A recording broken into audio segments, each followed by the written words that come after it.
My life had settled into a rhythm so quiet you could hear the dust settling. My name is Liam, and at 38, I'd achieved a state of being that my ex-girlfriend, Sarah, had once described as terminally dependable. She hadn't meant it as a compliment. For her, dependability was a beige-colored word, the emotional equivalent of a sensible sedan. It got you where you needed to go, but no one ever turned their head to watch it drive by. After she left in search of a life with more horsepower, I didn't fight it. I just leaned into the skid. I built my small renovation business on that same principle. I was the guy you called when you wanted the job done right on time with no drama. My invoices were clear, my lines were straight, and my emotional landscape was a carefully maintained, sparsely populated desert. The house next door had been empty for 6 months, a silent monument to Mrs. Gable's 94 years on this planet. I'd mowed her lawn as a courtesy, a quiet negotiation with the encroaching chaos of nature. Then, one Tuesday, a moving truck wheezed to a stop at the curb, its diesel engine rattling the windows in my study. Change had arrived, uninvited and loud. I watched from behind the blinds as a crew of movers, all muscle and casual indifference, began unloading a life into the old Gable house. And then I saw her. She stood on the porch, directing traffic with a quiet authority that seemed to ripple out from her, a calm center in the storm of cardboard and bubble wrap. She wasn't tall, but she carried herself with a straight-spine grace that gave her presence. Her hair was a dark, rich brown, pulled back in a way that was practical but couldn't quite contain the rebellious curls that framed her face. From my vantage point, I couldn't make out the details, only the impression of someone who knew exactly what she wanted and where she wanted it. She was, I guessed, around my age. There was a stillness about her, a self-possession that felt mature. It was different from Sarah's restless energy, a constant search for the next exciting thing. This woman looked like she had already found it, lost it, and was now building something new from the wreckage. I retreated from the window, a familiar caution settling over me. New neighbor. Be polite. Keep your distance. My life was a well-ordered fortress, and the last thing I needed was a siege. I went back to drafting a quote for a kitchen remodel, the clean lines of the cabinetry, a comforting and predictable geometry. My world made sense on paper. It was the messy, unpredictable human element that always tripped me up. 3 days later, my doorbell rang. It was an unfamiliar sound, an intrusion on the hum of the refrigerator and the ticking of the grandfather clock in the hall. I opened the door to find her standing on my porch. Up close, she was even more compelling. Her eyes were the color of moss after a rain, intelligent and direct. There were faint lines around them, earned not from age, but from, I suspected, a combination of laughter and tears. She wore a simple gray t-shirt and jeans smudged with dirt, yet she looked more elegant than Sarah ever had in a cocktail dress. "Hi," she said, her voice clear and without artifice. "I'm Eleanor Vance, your new neighbor." She offered a hand. Her grip was firm, her skin cool. "Liam," I managed, my own voice feeling rusty from disuse. "Welcome to the neighborhood." Thanks, a small, almost wry smile touched her lips. "I was hoping I could hire you. I saw the sign for your business on your truck. This was my turf. Business. I could do business." "Sure. What do you need?" "It's the fence," she said, gesturing to the weathered but perfectly functional privacy fence that separated our backyards. "The one between our properties. I'd like you to fix it." I blinked. I'd built that fence myself 5 years ago. It was solid cedar, the post set 3 feet deep in concrete. It had weathered a few storms without so much as a wobble. "Fix it," I repeated, my professional curiosity piqued. "What's wrong with it?" "It just seems flimsy," she said, her gaze unwavering. "I'd like you to reinforce it. All of it. I want it to be stronger." She then named a price that was, to put it mildly, absurd. It was 3 times what the job was worth, double what the materials and labor for a new fence would cost. My internal bullshit detector, finely tuned from years of dealing with shifty subcontractors and indecisive clients, went into overdrive. I looked from her earnest, unblinking face to the fence in question. The pickets were straight. The top rail was level. There wasn't a hint of rot or instability anywhere. It was a perfectly good fence. Ma'am, I began, choosing my words carefully. With all due respect, that fence could stop a charging rhino. I set those posts myself. It's not going anywhere. Nevertheless, she said, her tone leaving no room for argument. I want it stronger. I'll pay you what I said. Cash. Please, the last word was softer, an appeal that slipped past my professional defenses. There was something in her eyes, a flicker of something that wasn't about the fence at all. It was a mixture of desperation and determination, and it was aimed directly at me. Against all my better judgment, against every instinct that told me to retreat to the safety of my quiet, ordered life, I heard myself say, "Okay, I'll start tomorrow morning."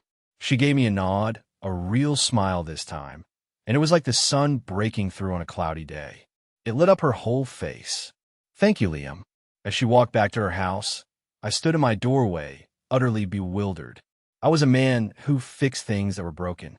For the first time in my life, I had just agreed to fix something that was perfectly fine for a woman who was clearly hiding something. The quiet rhythm of my life had just been replaced by a strange, compelling new melody, and I had no idea what the next note would be. The next morning, I was in my backyard at 7 o'clock sharp, the dew still wet on the grass. The air was cool and smelled of damp earth and the distant promise of cut lawns. My tools were laid out on a canvas tarp with military precision. Drills, drivers, levels, galvanized screws, and a pile of 2x4 braces I'd picked up from the lumber yard. The braces were completely superfluous, an architectural flourish of pure fiction. But if Eleanor Vance wanted a reinforced fence, by God, she was going to get the most over-engineered, aesthetically pleasing, and structurally redundant fence in the entire state. I started at the far end, near the old oak tree that straddled our property line. The work itself was simple, almost meditative. Measure, cut, drill, drive. The familiar weight of the impact driver in my hand was a comfort, the high-pitched whine of the screw biting into what a familiar song. I could lose myself in tasks like this, let the physical act of creation quiet the noise in my head. But today, the noise was different. It wasn't the usual low hum of project schedules and material costs. It was the single, repeating question, why? Around 9, her back door slid open. Eleanor emerged carrying a tray. On it were 2 tall glasses of iced tea, condensation tracing lines down their sides, and a plate of what looked like homemade lemon scones. My stomach, which had been subsisting on black coffee, rumbled in appreciation. "I thought you might need a break," she said, setting the tray down on the small patio table near where I was working. She had changed into a simple summer dress, the color of a pale blue sky. It made her moss-green eyes seem even more vibrant. "You didn't have to do that," I said, wiping my hands on a rag tucked into my tool belt. "But thank you. It's the least I can do. You're saving my yard from potential flimsiness." There was a definite twinkle in her eye when she said it. She knew I knew, and she knew that I knew she knew. It was a strange, silent conspiracy we were already a part of. I took a long drink of the iced tea. It was perfectly brewed, strong with a hint of mint. The scone was even better, tart and sweet and crumbly. For a moment, we just stood there in comfortable silence, the only sounds the buzz of a cicada and the distant drone of a lawnmower.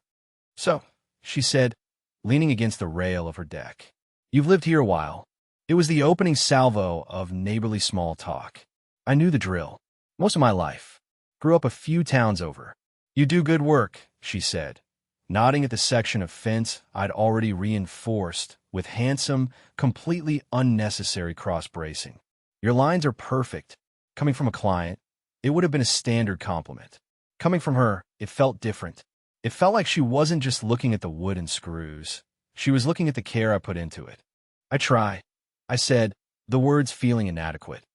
"My husband, David, he couldn't hang a picture straight to save his life," she said, her voice matter of fact, not sad. It was a statement of fact, a memory worn smooth with time. "He was a brilliant man, a history professor. He could tell you the exact political motivations behind the Peloponnesian War, but he viewed a hammer as a blunt instrument of pure chaos." I found myself smiling. "I know the type. I make a good living off them. Her answering smile was genuine. I bet you do. She paused, her gaze drifting over my yard, which was neat and tidy, but undeniably solitary. A single chair on the patio, a grill that hadn't been used in months. It's a nice, quiet street. It is, I agreed. It was my core selling point. The quiet, the absence of drama, the very thing Sarah had eventually found so suffocating. We talked for another 20 minutes, not about anything important.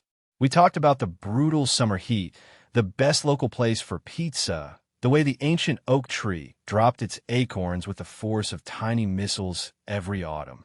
But beneath the surface of the words, something else was happening. I was aware of her in a way I hadn't been aware of anyone in a long time. The way she tucked a stray curl behind her ear, the thoughtful way she'd press her lips together before she spoke, the intelligence that shone in her eyes. It was unnerving. It was nice. I was just finishing the last of my scone when a sleek, black sedan pulled into her driveway with an arrogant crunch of gravel. A man in his late 50s, dressed in expensive-looking golf attire, got out. He had silver hair, a deep tan, and the kind of easy, entitled confidence that always set my teeth on edge. He strode into the backyard like he owned it, his eyes immediately landing on me, then dismissing me as part of the scenery before turning his full, beaming attention to Eleanor. "Ellie, darling," he boomed, moving to kiss her on both cheeks. She tolerated it with a practiced stillness. "I thought I'd swing by, see how you were settling in. I see you've hired some help." He gave me another cursory glance, his expression a perfect blend of condescension and disinterest. "Richard, this is my neighbor, Liam," Eleanor said, her voice a little tighter than it had been a moment before. "He's helping me with the fence." Richard's eyes swept over my work, then over me, clad in my dust-covered t-shirt and work boots. A small, dismissive smirk played on his lips. "The fence? Looked fine to me. Eleanor, you know you don't have to waste your money on this sort of thing. If something needs doing, you call me. I have people for this." The implication was clear. Was this sort of thing a problem to be handled by his people? I felt a familiar, hot prickle of anger, but I tamped it down. This was the kind of man I'd spent my career dealing with. The kind who thought the size of his wallet was directly proportional to his expertise in all matters. Getting angry was pointless. It was like getting mad at a dog for barking. It's just what they do. "I wanted it done," Eleanor said simply, her tone cool. Richard, however, wasn't listening to her. He was on a mission to establish his dominance. He walked over to the section of fence I was working on and gave a post a theatrical shake. It didn't move, of course. It was anchored in 60 pounds of concrete. "Seems sturdy enough," he conceded, as if his test was the final arbiter of structural integrity. He then turned to me. "So what exactly is the issue you're fixing here, pal?" This was the social test, the moment of challenge. The old me, the one Sarah had tired of, might have mumbled something about preventative maintenance and tried to become invisible. But something had shifted.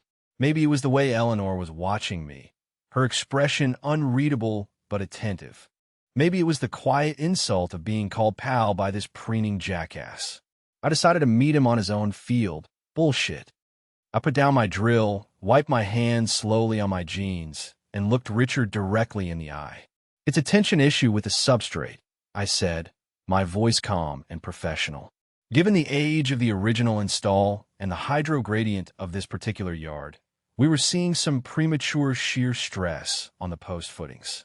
What I'm doing is adding lateral reinforcement to redistribute the torsional load, especially along the windward-facing sections. It's not something you'd see with the naked eye, but my thermal scanner picked up the stress fractures right away. I had no idea what a hydrogradient was, and the only thermal scanner I owned was the one I used to check for heat loss around windows.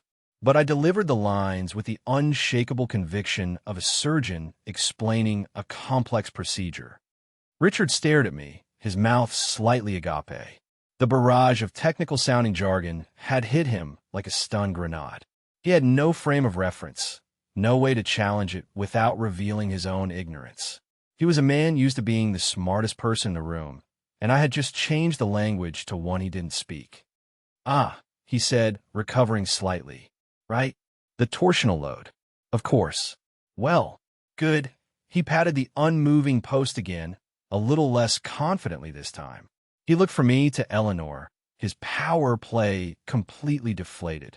He had come here to be the big, capable man taking care of the poor widow, and instead, he'd been verbally outmaneuvered by the hired help.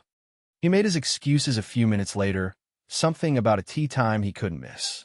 As his car sped away, leaving a cloud of dust and wounded pride in its wake, an appreciative silence settled over the backyard.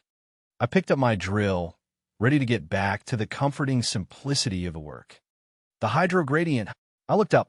Eleanor was leaning against the deck railing, a slow, beautiful smile spreading across her face. Her arms were crossed, and she was watching me with an expression of pure, unadulterated amusement. I felt a flush of heat creep up my neck. He was asking for it. He absolutely was, she agreed. That was impressive. I don't think anyone's ever left Richard speechless before. She took a step closer, her gaze analytical, perceptive. You know, my brother-in-law is a decent man, but he's a steamroller. Most people either get flattened or they start yelling to try and stop him. She paused, her eyes meeting mine. You didn't do either. You just handled it. You built a wall of words he couldn't get past. I shrugged, suddenly uncomfortable with the intensity of her focus. Just jargon. Means nothing. No, she said softly, and the teasing light in her eyes was replaced by something more serious, more profound. It's not nothing. Sarah, my old girlfriend, she used to say I was too quiet, too passive. The admission hung in the air between us, a ghost I hadn't intended to summon. Eleanor's expression softened with understanding. People mistake quiet for weakness, she said, and they mistake dependable for boring. My husband, David, was dependable. He was the anchor of my life. But he was never boring. She looked at me, and her next words landed with the force of a physical blow, rearranging things inside my chest that had been stuck in place for years. You're not passive, Liam. You're steady. There's a world of difference. Steady. Sarah had used the word dependable like a curse, a synonym for uninspired and safe. Eleanor used the word steady like a compliment of the highest order. It was the same quality, seen through two different lenses. One saw a cage, the other saw a foundation. And in that moment, standing in her sun-drenched backyard, covered in sawdust and sweat, I felt something I hadn't felt in a very long time. I felt seen. I finished the fence that afternoon. Every cross brace was level, every screw head perfectly aligned. It was a monument to a job that never needed doing, but it felt like the most important project I'd ever worked on. When I was done, I packed up my tools, sweeping the last of the sawdust from her patio. Eleanor came out with a check. It was for the full, ludicrous amount we'd agreed upon. This is too much, I said, looking at the number. The materials cost next to nothing. It's for the torsional load redistribution, she said, her eyes glinting with shared humor. And for peace of mind, it's worth every penny. I couldn't argue with that. I folded the check and put it in my pocket. A strange sense of finality settled over me. The job was done. The transaction was complete. The flimsy excuse for our interactions was gone. I should have been relieved to be returning to my quiet, orderly existence. Instead, all I felt was a hollow ache of disappointment. Well, I said, my voice sounding unnaturally loud in the quiet afternoon. If you need anything else. Actually, she said, stopping me before I could retreat. Eat dough. There's a mirror in the front hall. It's ridiculously heavy, and I'm terrified of hanging it myself. I was wondering if you might have time tomorrow. Relief washed over me, so potent it was almost dizzying. It wasn't over. She was building another bridge, another flimsy pretext to span the few yards between our houses. Yeah, I said, a slow smile spreading across my face. I think I can fit it in. The next day, I was at her front door at 10. The mirror was as advertised a beast. It was framed in heavy, ornate mahogany, the kind of antique that felt like it had absorbed the weight of all the history it had reflected. It took both of us to carefully maneuver it from the floor where it was leaning against the wall. Our hands brushed as we adjusted our grip. A simple, accidental contact, but it sent a jolt through me, a spark of electricity that had nothing to do with static. I was intensely aware of her proximity, the faint scent of her shampoo, something clean like green tea and citrus, and the soft sound of her breathing. We were standing close, shoulder to shoulder, a team working towards a common goal. It felt comfortable. It felt right. "Okay," I said, my voice a little rough. "I need to find the studs. You don't want this thing ripping a hole in your drywall." "Definitely not," she agreed. "That would require hiring you again, and my list of fake home repairs is running dangerously low." I laughed, a real, unforced laugh. "You could always tell me the gutters need cleaning." "Noted," she said with a grin. I ran the stud finder along the wall. The electronic beep, satisfying confirmation of solid, would beneath the plaster. I marked the spots, measured for the heavy-duty mounting hardware, and began drilling the pile of holes. Eleanor stood nearby, holding the level, her presence a quiet support. We fell into an easy rhythm, a nonverbal communication that often develops between people who are good at working with their hands. She'd anticipate when I needed something, handing me a screw or the level before I even had to ask. We were just about to lift the mirror into place when the front door opened without knock. Richard strode in, this time dressed in a sharply tailored suit, his silver hair perfectly coiffed. His eyes took in the scene. Me on a small step ladder, Eleanor standing close by, the two of us working together, and his face tightened into a mask of possessive disapproval. "Eleanor," he said, his voice clipped, "I've been calling. We have a museum gala tonight. I thought we agreed you'd be ready by 11-inch. Eleanor didn't so much as flinch. She turned to face him, her posture calm but unyielding. "Richard, I didn't agree to anything. I told you I was busy today." "Busy?" he scoffed, his gaze flicking to me with undisguised contempt. He didn't even bother to use a euphemism this time. "Is the handyman finished with his project yet?" The word handyman was loaded with dismissiveness, designed to put me in my place, to categorize me as a temporary, unimportant fixture in her home. I felt the familiar anger rise, but before I could even formulate a response, Eleanor stepped forward, placing herself subtly between me and her brother-in-law. "His name is Liam," she said, her voice dropping to a low, dangerous calm that I suspected was far more effective than shouting. "And he is my neighbor, who is kindly doing me a favor. And my plans for this evening and every other evening are my own." It was a masterful shutdown, quiet, direct, and utterly final. She didn't raise her voice. She didn't get flustered. She simply stated the facts, and, in doing so, drew a line in the sand so clear that even Richard couldn't pretend not to see it. She had defended my dignity, yes, but more importantly, she had defended her own autonomy. She was not a project to be managed or a social accessory to be paraded at a gala. She was her own woman, and she was making her own choices. And right now, she was choosing to be here, with me, hanging a mirror. Richard's face flushed a dull, angry red. He had been publicly rebuked, his assumed authority completely undermined. He looked at me, then back at Eleanor, a storm of frustration in his eyes.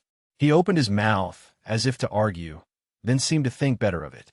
He knew, I think, that he had lost this particular battle.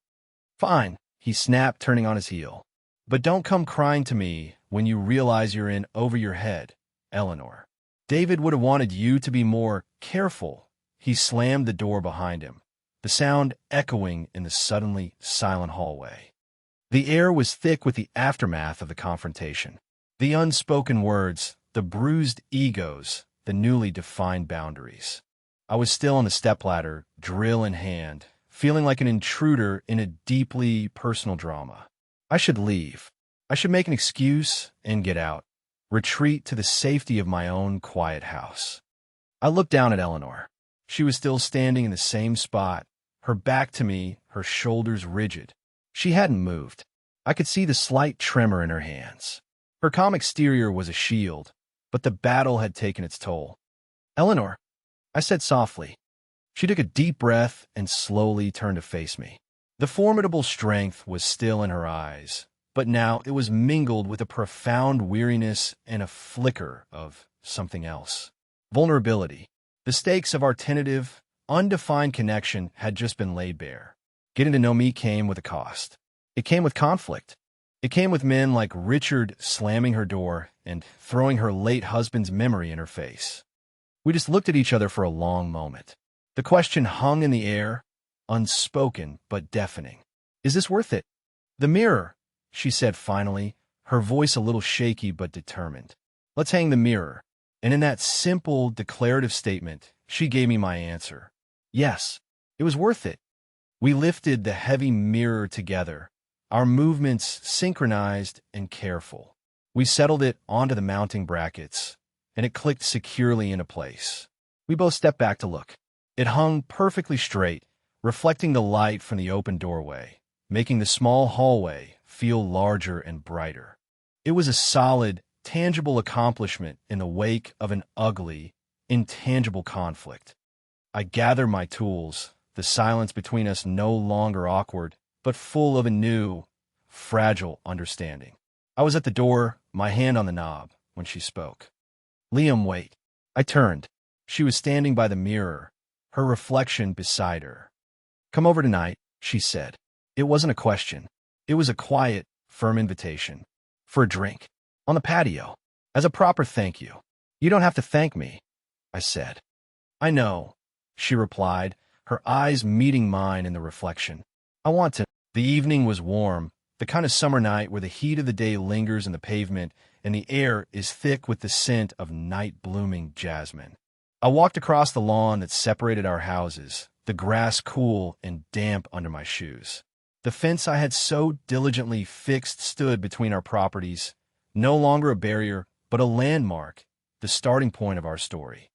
She was on her back patio, which was lit by the soft, golden glow of string lights woven through the trellis overhead. A bottle of white wine was chilling in a bucket of ice on a small table between two comfortable-looking chairs. The scene was an island of calm in the encroaching darkness. Hi, she said as I approached. She had changed into a simple black dress that fell to her knees. She looked beautiful. The word felt too small, too generic for the way she looked. She looked real. Hi, I said back, feeling a familiar awkwardness creep in now that there was no project, no task to hide behind. This was just us. She poured 2 glasses of wine and handed one to me.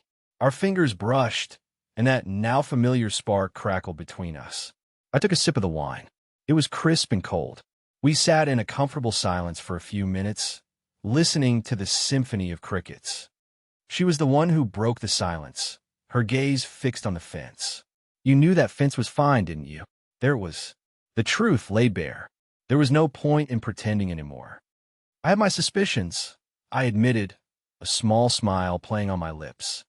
She turned to look at me, her expression open and vulnerable in the soft light. I'm sorry if that was weird. Hiring you for a fake job. She took a breath, as if steeling herself. After David died, the house was so quiet.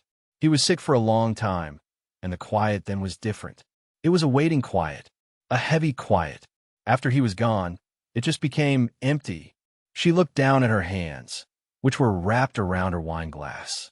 I'd see you out in your yard, mowing the lawn, working on your truck. You were always so capable, so self-contained. You weren't trying to impress anyone. You were just there, solid. She looked up, her eyes locking with mine. I just want a solid presence nearby. I needed an excuse to talk to you, to have someone capable around for a few hours. So the fence. Her confession was so honest, so raw, it took my breath away. She had been lonely and she had been brave. She had seen something in me she wanted closer to her, and she had engineered a way to get it. It was the most flattering and terrifying thing anyone had ever done for me.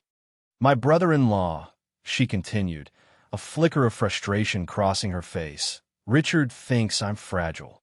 A porcelain doll that needs to be protected and managed. He wants to fill the silence with his galas and his golf buddies and his opinions. He's trying to help, in his own way, but it's suffocating. You, she trailed off, searching for the words. You just fixed the fence. You didn't try to fix me. The quiet between us stretched, filled with everything she had just revealed. The ball was in my court now. She had shown me her hand. I had to show her mine. So, Liam, she said, her voice soft but her question sharp as a razor. Now that the pretense is gone, what are you doing here? This was it. The moment to retreat back to my fortress of solitude, or to step out into the vulnerable, sunlit space she was offering me. I thought of Sarah, of being called dependable like it was a flaw. I thought of years of holding back, of being careful, of mistaking caution for wisdom. I put my glass down on the table with a soft click. I'm here because I knew the fence was fine from the second you mentioned it. I began, my voice steady, surprising even myself. And I didn't care. I'm here because you make iced tea with mint and you're not afraid to get dirt on your jeans. I'm here because you stood up to a human steamroller for a guy you barely know. I'm here because when you said I was steady, it was the first time in a very long time that word felt like something to be proud of instead of something to apologize for. I leaned forward, my heart pounding a heavy, unfamiliar rhythm against my ribs. I'm here, Eleanor, because I'm incredibly, ridiculously intrigued by you. And I think I'm here because I was just as lonely as you were. The admission hung in the air, a fragile, shimmering thing. Her eyes, which had been wide with surprise, softened. A slow, beautiful smile touched her lips, the same one I'd seen when I agreed to take the job. It was a smile of relief, of recognition. She stood up and walked the few steps that separated us. She stood in front of my chair, looking down at me. The string lights overhead caught the highlights in her hair. "Me too," she whispered. I rose to my feet, and now we were standing inches apart. The air between us was electric, charged with all the things we had finally said and all the things that still remained unspoken. I could feel the warmth radiating from her. I lifted my hand, my movements slow, hesitant. I gently touched her cheek. Her skin was soft, warm. She leaned into my touch, her eyes fluttering shut for just a second. That was all the invitation I needed. I lowered my head and kissed her. It wasn't a hard, desperate kiss. It was soft, questioning a discovery. It tasted of white wine and courage. She responded instantly, her hand coming up to rest on my chest, right over my wildly beating heart. The kiss deepened, becoming more confident, a conversation without words. It was a kiss that said, "I see you." It was a kiss that said, "Me too." When we finally broke apart, we were both breathless. I rested my forehead against hers, my hands now framing her face. "So," I murmured, my voice husky, "what happens now?" She pulled back just enough to look me in the eyes, a playful, brilliant light dancing in their green depths. "Now," she said, her smile widening, "I think my gutters are looking awfully dirty. Our first real date wasn't at a fancy restaurant or a crowded bar. It was at a place called Miller's Grove, a sprawling nature preserve about 20 minutes outside of town. It was my suggestion. I wanted to be somewhere we could talk, somewhere quiet and real, a world away from disapproving brothers-in-law and the ghosts of past relationships. She met me at the trailhead, dressed in hiking boots, jeans, and a simple green Henley that matched her eyes. She had a small backpack slung over one shoulder and a genuine, unforced smile on her face. Seeing her there, looking so comfortable and at ease, settled something deep inside me. This felt right. "You're a man of the woods, I see," she teased as we started down the wide, leaf-strewn path. "I'm a man of quiet spaces," I corrected gently. "And this is about as quiet as it gets around here."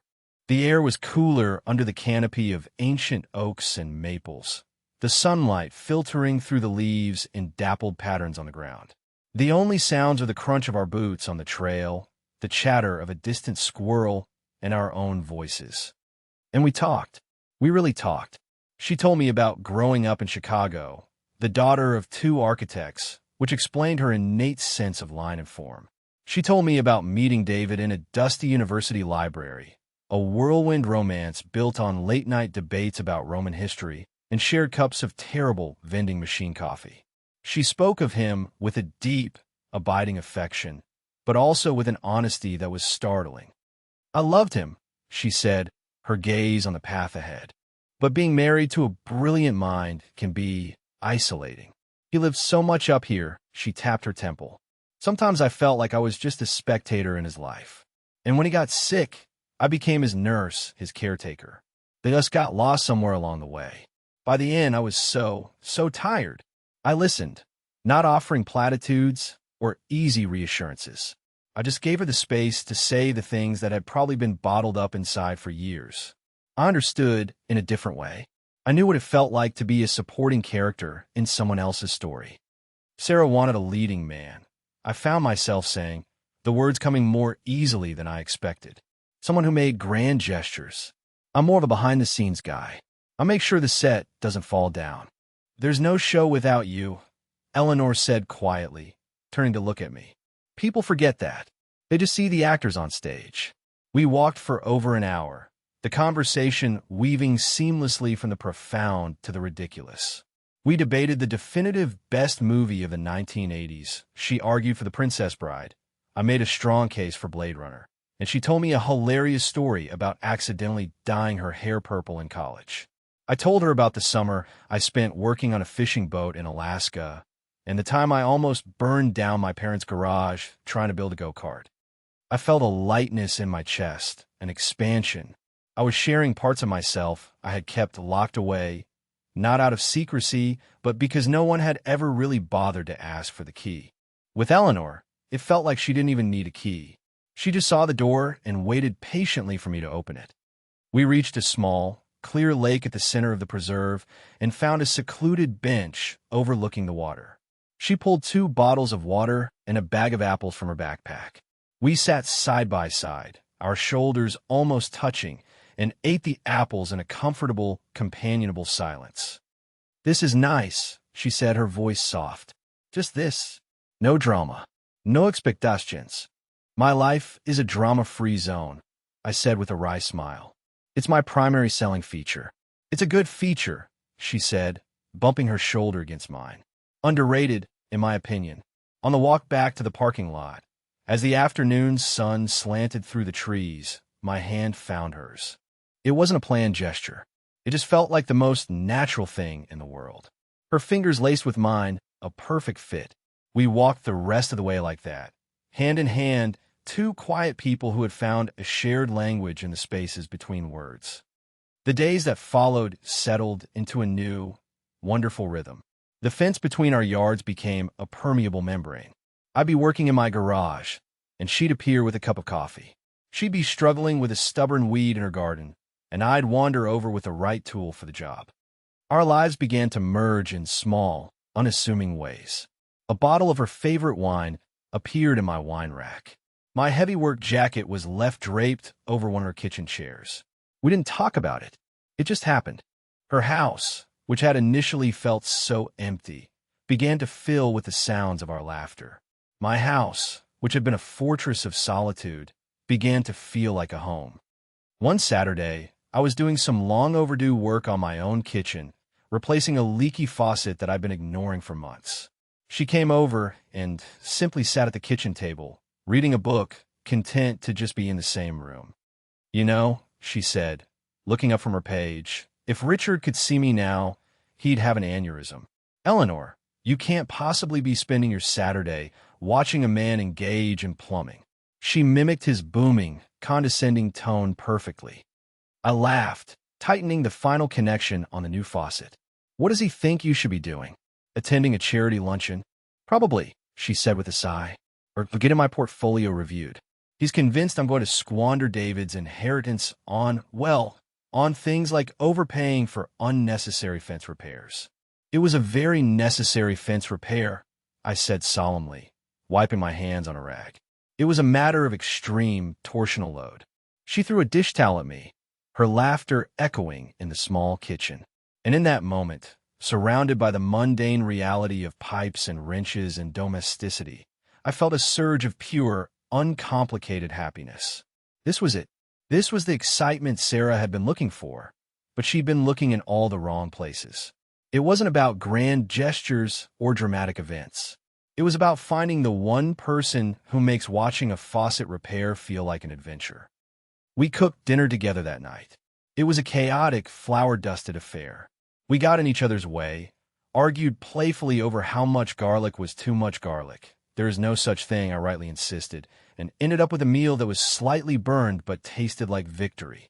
We ate at my small kitchen table, the one that had only ever been set for one. We talked late into the night, the wine flowing freely, the conversation meandering from our childhoods to our dreams for the future.